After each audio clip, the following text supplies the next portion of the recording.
Welcome to the Shoe Rainer drawing channel, and I have so forgotten to put in the flipper on this poor whale, so I'm going to add that now. You'll have to come back to the beginning to see how I did it, and then I'll just add a little bit of shadow underneath there. Where was I? How to draw a cartoon whale. Let's not talk about it. Let's do it. Okay, we're going to need a pencil and a pen and an eraser, and whoa, what is this thing? Well, it's a Pentel aqua brush. It's a paintbrush thing. We'll use it later. I'll tell you all about it. So if you want to draw, this is going to be a sperm whale kind of thing, which is kind of the classic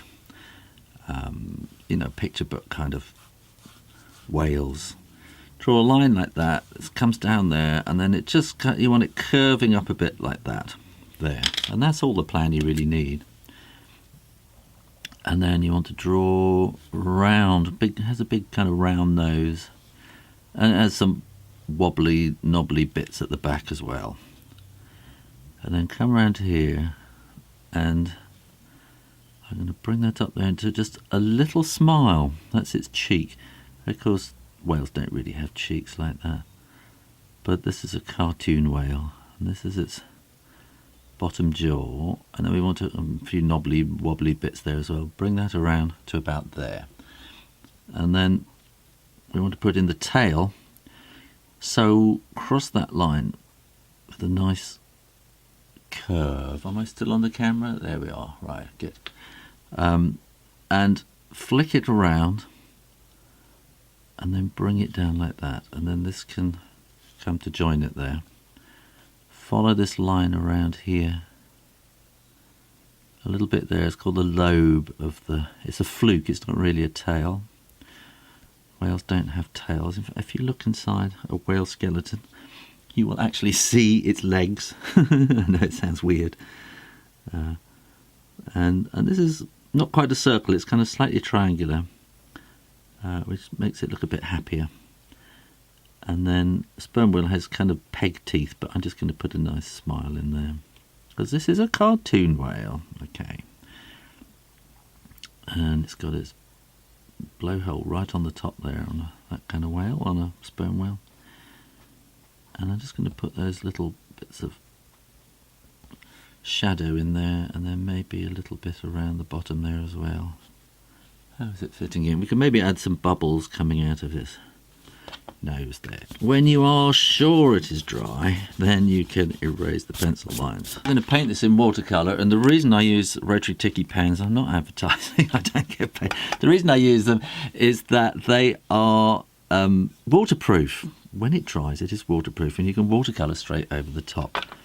And so that's what I'm going to do. I'm going to squeeze this pen here to get some water in there, because I'm going to make this much lighter on the bottom. I haven't used these paintbrushes much before. I only tried them this week. I'm doing a video on Wednesday about unboxing them. So they're very new to me, and they're kind of a bit like working with a cross between watercolour and a marker pen, copic markers, which you've seen me use quite often. So they're a little bit different.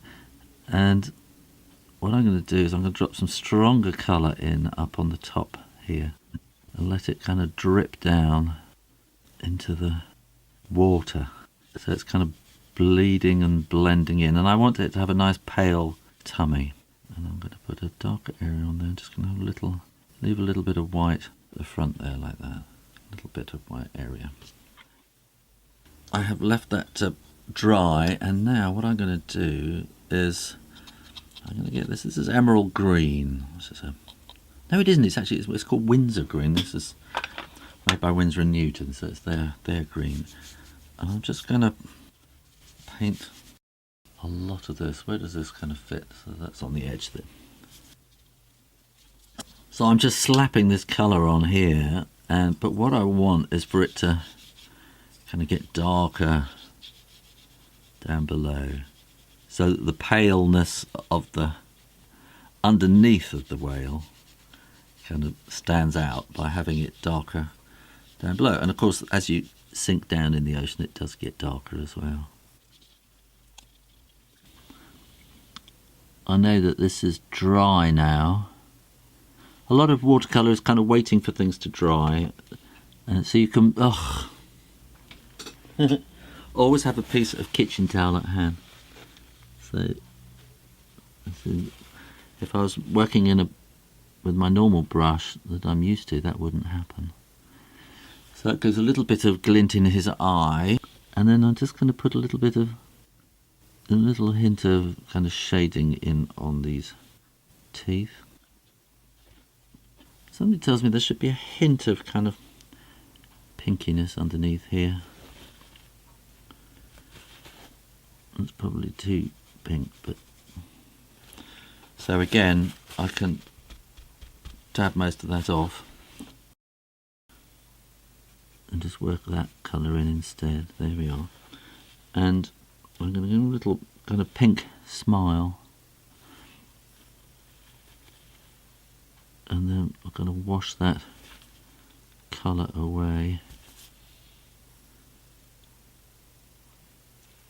so that I'll keep adding water and then it kind of disappears. I think this needs a bit of kind of shading underneath there, and we need I think a darker, but now that it's dry then you can paint in a more painting kind of way. And if I put a bit of dark on there, then that kind of makes that stand out. And then I think I'm just going to flick in some little kind of spots and things, because they are a bit spotty like that. And the tail needs some spots and things on it. And I'll just add some water to make these ones here a little less shade, sort of a lighter shade. And then we're going to want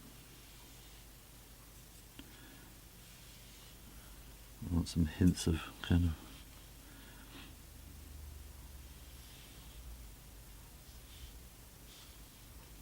of water movement in the background.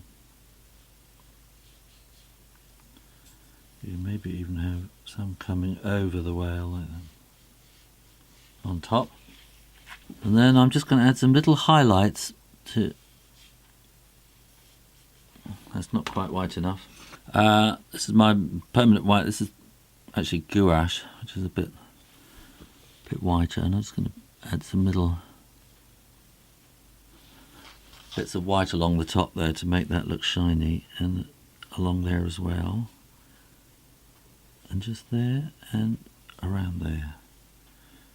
I'll try something here just to see how that looks. That's okay. So I'm going to put some little kind of white bits on the top, they just kind of cross over the other ones, and then we might put some just going over the whale as well, like that. There you go, how to draw a cartoon whale. And this has turned into Pentel Aquabrush week, hasn't it? But I'm going to be in Keswick this week in the Lake District, so I might take them with me and do some landscape pictures, which I might show you next week. Well, I hope you enjoyed that, and if you did, go and learn how to draw a turtle or try the mystery drawing. Either way, make sure you're subscribed and keep coming back for more drawing lessons and advice. And in the meantime, keep drawing, and practice, and I'll see you next time. You take care now. Bye-bye.